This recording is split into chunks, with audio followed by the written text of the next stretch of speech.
ومن ثمرات النخيل والأعناب تتخذون منه سكرا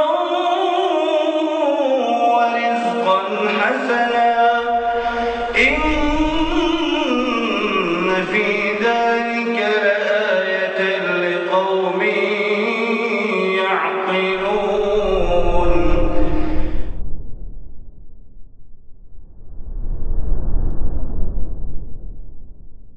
Assalamualaikum warahmatullahi wabarakatuh. Innal hamdalillah nahmaduhu wa nasta'inuhu wa nastaghfiruh wa na'udzu billahi min shururi anfusina wa sayyiati a'malina. May yahdihillahu fala mudilla lahu wa may yudlil fala hadiya lahu. Asyhadu an la ilaha illallah wahdahu la syarika lahu wa asyhadu anna Muhammadan abduhu wa rasuluhu la nabiyya ba'dahu. Allahumma inna nas'aluka ilman nafi'a wa rizqan thayyiba wa amalan mutaqabbalah. Para ikhwah sekalian rahimani wa rahimakumullah. Pada pagi hari ini kita akan melanjutkan pembahasan kitab Muntahal Iradat karya Ibnu Najjar Al-Futuhi rahimahullah. Di pembahasan masih berkaitan dengan wali nikah. Dan lebih spesifik lagi pagi ini kita akan membahas pertama tentang al-wali al-mujbir. Al-wali al-mujbir yaitu wali yang bisa memaksa pihak yang diwalikannya untuk menikah. Memaksa di sini yaitu memberikan keputusan agar menikah walaupun tanpa izin dari pihak yang diwalikannya, itu perempuan yang diwalikannya. Itu wali mujbir namanya. Ya, ada istilah namanya wali mujbir. Dan perempuan atau pihak yang diwalikannya itu namanya perempuan yang mujbarah. Perempuan yang dipaksakan dalam tanda kutip ya positif ya, dipaksakan dalam positif, yang bisa dipaksakan. Ya, atau bisa dinikahkan tanpa seizinnya. Nah, itu dulu yang pertama insyaallah kita bahas istilah tersebut dan bagaimana kriteria atau penggunaannya dalam fikih.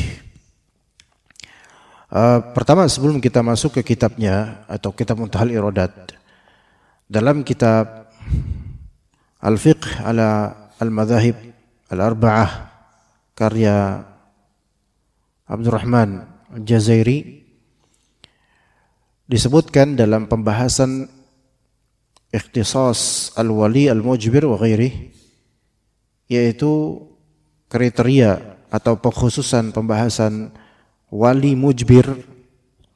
Dikatakan di sini Jadi ada dua ini, ada wali mujbir, ada wali ghair mujbir. Ada model wali yang bisa memaksakan, bisa memiliki otoritas untuk menikahkan tanpa seizin pihak yang diwalikan, dan ada model wali yang ghair mujbir. Wali yang enggak bisa memaksakan, harus dengan izin dari perempuan yang akan diwalikan. Pertama wali mujbir. Yakhtassul waliyul mujbiru bitazwijis saghirati was-saghir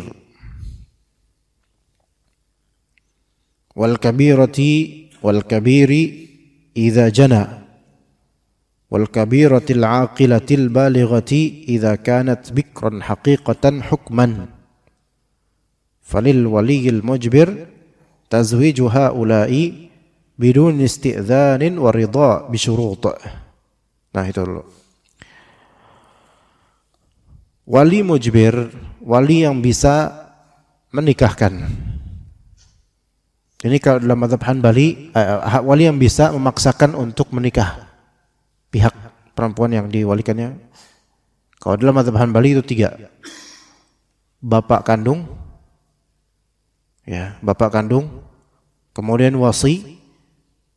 Wasi ini orang yang diwasiatkan sebelum kematian bapak kandungnya.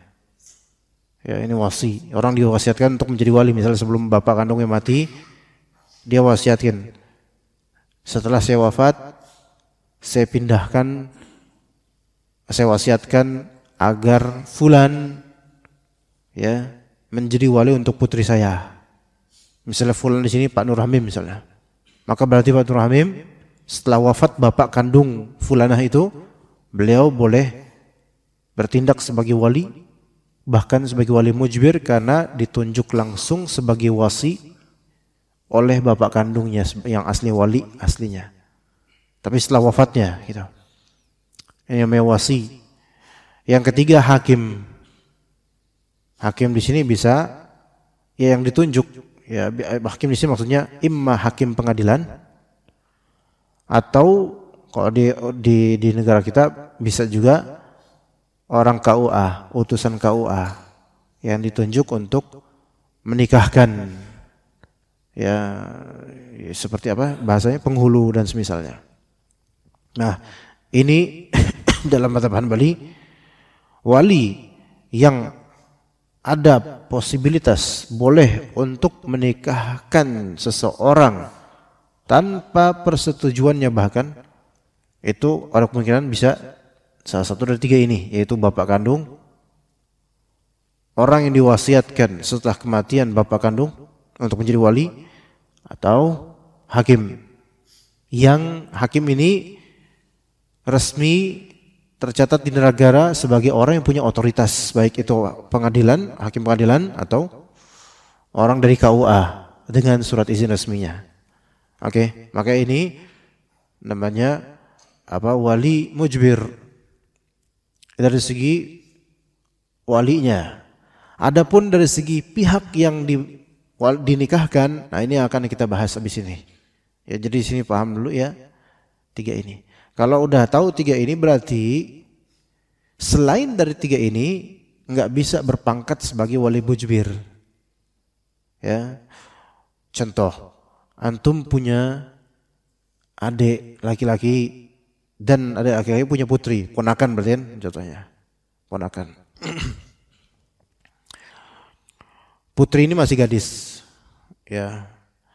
Putri ini masih gadis, ponakan itu masih gadis. Lalu bapaknya karena lagi kerja dinas di Sulawesi misalnya, tidak bisa untuk menjadi wali di tempat di Bekasi karena lagi dinas. Maka diserahkanlah kepada antum sebagai adiknya beliau dan pamannya putri itu. Berarti antum sekarang menjadi wakilnya wali ya enggak? Posisi antum ya wali, tapi sebagai wakilnya dari wali aslinya. Oke? Pertanyaan anak, boleh enggak ujug-ujug antum menikahkan si perawan ini, ponakan antum, ke orang yang antum pilih bermaslahat lebih afdol? Boleh enggak? Paham enggak ceritanya? Hah? Boleh enggak antum tiba-tiba daripada sama fulan, pilihan dia, enggak sama fulan aja, saya kenal fulan ini lebih soleh, tanpa seizin bikir ini, tanpa seizin perawan ini, antum pamannya. Pertanyaannya, boleh enggak antum bertindak seperti ini? Jawabannya tidak boleh. Kenapa? Antum bukan bapak kandungnya, antum bukan wasi, karena bapak kandungnya masih hidup. Antum hanya wakil. Ingat, wakil beda sama wasi. Wakil itu mewakilkan saja, sementara wali aslinya masih hidup. Ya. Walaupun iya antum juga mahramnya ini ya, tapi kan bapak kandung masih hidup, jadi diwakilkan oleh antum. Kemudian antum bukan hakim. Maka di sini enggak boleh bertindak ijbar, yaitu memaksakan tanpa izin dari perempuan yang mau menikah ini. Ya begitu. Ya. Taib. Adapun sebaliknya, adapun kasus lain, misal antum punya ponakan, ini adik antum laki-laki ya, terus walinya yaitu adik antum sebelum meninggal mewasiatkan, kalau nanti saya meninggal dan kamu mau menikah wahai putriku, maka aku wasiatkan supaya Pak Nur Hamim misalnya, yaitu sebagai adik saya, paman kamu sebagai wali Maka meninggallah sang bapaknya. Maka kakaknya, abangnya itu Pak Nur Hamim menjadi apa sekarang? Wasi. Ketika menjadi wasi, maka bisa nggak Pak Nur Hamim sekarang berpangkat sebagai wali yang mujbir, yang bisa untuk punya otoritas untuk mempertimbangkan maslahat untuk si perempuan bikir ini, perawan ini. Dah, kamu nggak ngerti tentang masalah pernikahan, saya nikahkan. Jadi bertindak seperti bapaknya gitu dalam perwalian. Maka ini bisa baru bisa. Apalagi kalau ternyata Pak Nur Hamim udah wasi, ketua KUA pula, misalnya gitu. Ya, maka makin kuat posisinya. Kalau bisa jangan jadi kayak gitu ya. Itu ya, walaupun ini ada khilaf lagi nanti, permasalahan khilafiyah, tapi enggak, Anda pengen beri gambaran aja, ya. Taib. Adapun pihak yang diwalikan, disebutkan ada berapa pihak. Di sini disebutkan ada 3 sebenarnya. Pertama, as-saghirah, menikahkan as-saghirah dan saghir. Kedua, menikahkan al-kabirah wal kabir idza jana. Ketiga, menikahkan al-kabirah al-aqilah al-balighah idza kanat bikran haqiqatan hukman. Nah, ini 3. Tiga pihak yang diwalikan yang bisa dipaksakan untuk menikah. Maksud dipaksakan di sini adalah yaitu dipilih oleh walinya tanpa izin dia, bisa. Ada 3 pihak. Tentu ya di zaman modern ini yang namanya menikahkan pada asalnya tentu umumnya ya sesuai selera keinginan dari sang putri gitu loh. Gitu kan? Fulanah ini putri antum pengen nikah sama fulan yang telah melamarnya. Nah, di sini ya udah nikah. Tapi 3 konteks ini begini. As-saghirah was-saghir. As-saghirah itu anak perempuan yang belum baligh. Ya, ini ada pun hukum positif itu nanti karena nikah di bawah umur itu nggak boleh di hukum positif kita. Nggak, kita pakai hukum fikih dulu. Ya. Hukum fikihnya as-saghirah, anak perempuan belum baligh. Maka walinya itu bapaknya kandungnya itu bisa menikahkannya tanpa izin si anak perempuan ini. Gimana? Bisa paham sini? Berarti belum balik. Misal saja dia masih 10 tahun. Secara hukum fikih, kalau bapak mempertimbangkan maslahat, ya ini perlu nikah aja. Maka bapaknya ini walaupun tanpa persetujuan dan pengetahuan si putri ini, bapaknya menikahkan dengan fulan. Usia fulan suaminya itu 15 tahun misalnya. Udah balik yang suaminya. Maka ini boleh, ini yang namanya wali telah melakukan ijbar, yaitu pemaksaan yang diperbolehkan, mempertimbangkan maslahat madarat. Gitu ya. Ya namun tentu bukan berarti ini menentang hukum syar'i. Ini tidak bisa diberlakukan di negeri kita, bahkan di negeri manapun sebenarnya nggak bisa. Karena secara undang-undang ini nggak boleh nikah di bawah umur. Kemudian secara mental nggak bisa, anak-anak sama sekali nggak bisa, nggak mungkin juga. Dan yang ketiga, secara sosial ini berbahaya juga gitu loh. Pasti akan ada omongan masyarakat dan itu berbahaya bagi semuanya. 3 hal itu ya. Taib. Masih yang pertama setelah ini, was-saghir, menikahkan anak laki-laki yang kecil belum baligh. Laki-laki namanya anak laki-laki kecil butuh wali. Nah ini karena anak laki-laki kecil itu belum bisa bertasarruf, belum bisa berakad pada asalnya. Walaupun anak laki-laki, ya anak laki-laki ada yang butuh wali, yaitu anak laki-laki yang masih saghir, belum baligh. Misal dia udah 11 tahun, kelas berapa Pak 11 tahun? Kelas 6 misalnya. Kelas 6 SD. Tapi bapaknya tuh pengen nikahin dia. Subhanallah misalnya. Kalau di zaman Nabi Muhammad SAW hal ini ada mungkin. Zaman Arab, orang Arab zaman dulu mungkin ada. Enggak, ini kita ngomong hukum fikihnya aja. Maka bapaknya sebagai wali bisa mengijbar menikah. Padahal anak itu enggak mau nikah, tapi dinikahin demi maslahat ya gitu. Atau mungkin hakim misalnya melihat ini anak yatim piatu. Dia butuh ada orang yang perempuan yang menservis dia, membantu dia. Maka hakim kemudian menikahkan anak ini dengan seorang perempuan yang mungkin lebih dewasa daripada dia. Itu bisa. Ya, jadi hal-hal seperti ini memang tidak happening di zaman ini dan di negeri ini, nggak mungkin juga. Tetapi kita bicara hukum fikihnya dulu, ya begitu. Nah, itu yang pihak pertama yang diwalikan oleh wali yang mujbir. Pihak yang kedua, wal kabirati wal kabiri idza jana.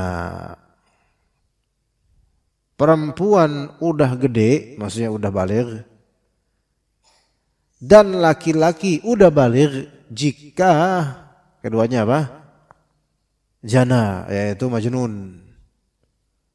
Akad nikahnya orang majnun itu sah selama dipegang oleh walinya. Perempuan nih majnun nih. Majnun ya. Kurang waras gitu. Ngomong bisa tapi enggak waras. Nikahnya sah enggak? Ya bisa sah, tapi akadnya walinya bukan dia. Karena kalau dia enggak sah malah. Nah, laki-laki gitu juga. Usia 25 tahun tapi majnun. Majnun ini ghaliban itu prioritasnya apa namanya? Ghaliban mayoritas keadaannya itu dia kacau lah gitu pikirannya. Majnun. Maka enggak bisa dia berakad sendiri. Maka harus ada wali, baik bapak kandung atau wakil wali atau mungkin wasi atau hakim di pengadilan maupun di KUA, orang KUA. Maka di sini bisa menjadi wali untuk anak yang besar ini. Nah, namanya orang majnun, ya nggak ngerti lah tentang nikah, nggak bisa milih baju pula, dan nggak dibutuhkan izinnya untuk menikah. Ketika misal sang bapak punya anak laki-laki, tapi majnun, misalnya usia 25, majnun. Bapak ini udah capek ngurus anaknya. Namun ada seorang perempuan yang rela untuk menjadi istrinya, dan perempuannya ini sadar, berakal, baik. Namun mungkin saya misalnya melihat keluarga si laki-laki ini kaya misalnya. Pengenlah menjadi bagian keluarga gitu. Tapi ini anak majnun, tapi kaya. Lah nggak apa-apa lah, majnunnya nomor sekian, kayaknya yang kita ambil misalnya. Lalu sang bapak dari anak yang majnun itu menerima, wah nggak apa-apa kok kamu mau nikah sama putra saya. Maka dinikahkanlah, dan sang bapak menjadi wali bagi si majnun ini. Pernikahannya sah nggak Pak? Sah nggak kira-kira? Sah. Karena yang berakad adalah walinya si majnun laki-laki dan walinya si perempuan. Nah gitu, sah akhirnya. Sah. Gitu ya. Nah ini kan pakai ijbar, yaitu pemaksaan, yaitu tidak ada izin dari si laki-laki yang majnun ini. Karena dia gimana mau izin kalau dia nggak arti pernikahan, nggak ngerti maslahat madarat. Maka ya udah, walinya lah yang bertasarruf, yaitu berperilaku untuk berakad nikah. Oke. Nah kemudian yang ketiga, pihak yang ketiga, wal kabiratil aqilatil balighati idza kanat bikran haqiqatan hukman. Ya. Dan perempuan, pihak ketiga, perempuan yang berakal, udah baligh, ketika dia itu masih bikr secara hakiki, bikr secara hukum, bikran haqiqatan hukman.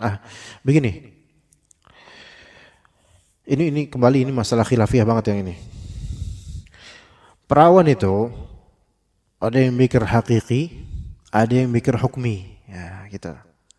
Perawan ada yang pikir itu keperawanan, ada yang pikir hakiki, ada yang pikir hukmi juga. Ini menurut sebagian ulama ya, enggak semuanya. Bikir yang hakiki itu yang benar-benar belum pernah dijima' sama sekali. Ini udah jelas bikir hakikatnya. Ada yang menamakan bikir hukmi. Secara hukum masih bikir. Nah, ini yang diperselisihkan.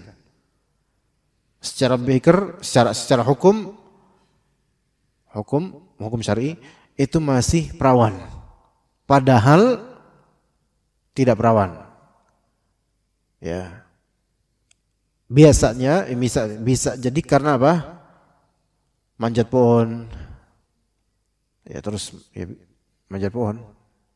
Ya enggak tahu, Anda enggak mau nerusin ceritanya enggak enak ya. Begitulah manjat pohon terus enggak perawan lagi gitu. Atau main apa yang dulu perempuan main karet. Nah, main karet lompatnya ketinggian, enggak perawan lagi ya. Atau hal-hal lain yang ternyata membuat darah keperawanannya keluar, ya kan? Ini kan secara hakiki, secara medis dia udah enggak perawan. Tapi secara hukum perawan enggak? Perawan enggak, Pak? Perawan secara hukum ya. Taib. Ada perempuan belum pernah nikah, namun dia udah berzina. Na'udzubillah min dzalik. Udah berzina, na'udzubillah min dzalik. Secara pengetahuan orang, karena belum pernah nikah, ini asli orang taunya dia apa? Perawan bukan? Asli taunya perawan gitu kan. Tapi kata banyak ulama, perempuan yang seperti ini secara hukum dia bukan perawan. Dia masuk thayyib. Thayyib itu janda. Janda yang apa? Janda yang sudah kehilangan keperawanannya disebabkan selain pernikahan. Zina. Itu ya. Jadi sebagian ulama itu mengkategorikan gadis yang berzina itu hukumnya hukum janda. Paham jemaah? Artinya kalau mau nikah nggak bisa dipaksa. Harus atas izin dia. Ya karena dia bukan perawan lagi walau belum pernah nikah gitu, Pak. Bisa dipahami sini, ikhwan. Jadi kalau ada perempuan gadis na'udzubillah min dzalik dia berzina, hilang perawanannya, menurut banyak dari ulama secara syar'i hukum dia bukan hukum perawan. Sehingga ketika khitbah lamaran ya dia harus speak up mau apa enggak dihukumi kayak perawan kan kata Nabi. Kok misalnya iznuha ya diamnya itu adalah izinnya gitu. Kalau perawan kan diem berarti oke, gitu kan.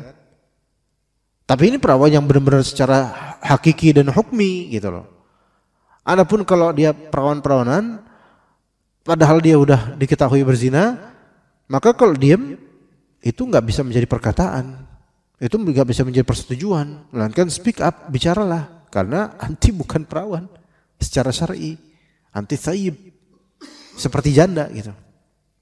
Jadi ngomong dan nggak bisa dipaksa oleh walinya untuk menikah dengan siapa yang diinginkan walinya, nggak bisa. Karena apa? Ini sudah thayyib, hukum syar'inya bagi banyak ulama. Begitu cuma ya. Kecuali kalau ternyata perzinahannya nggak ada yang tahu. Na'udzubillah min dzalik. Bapaknya pun nggak tahu, bapaknya ngiranya dia masih perawan ting-ting itu. Maka ini kembali ke hukum pengetahuan bapaknya. Ya begitu, ikhwas sekalian. Maka tadi tiga pihak, perempuan masih kecil dan laki-laki masih kecil. Kedua, perempuan sudah besar tapi majnun, dan laki-laki yang sudah besar baligh tapi majnun. Ketiga, perempuan yang berakal, udah baligh tapi masih bikr. Ini tiga-tiga ini wali mujbirnya bisa untuk menikahkan tanpa izin mereka. Wali mujbirnya yaitu siapa? Tiga pihak. Bapak kandung, wasi kalau bapak kandungnya mewasiatkan padanya, dan yang ketiga oleh hakim, orang KUA atau orang pengadilan, gitu ya, secara resmi. Dan ini semua dengan dengan ridho, dengan syaratnya. Sebenarnya ini panjang masalahnya nanti, tapi cukup itu aja.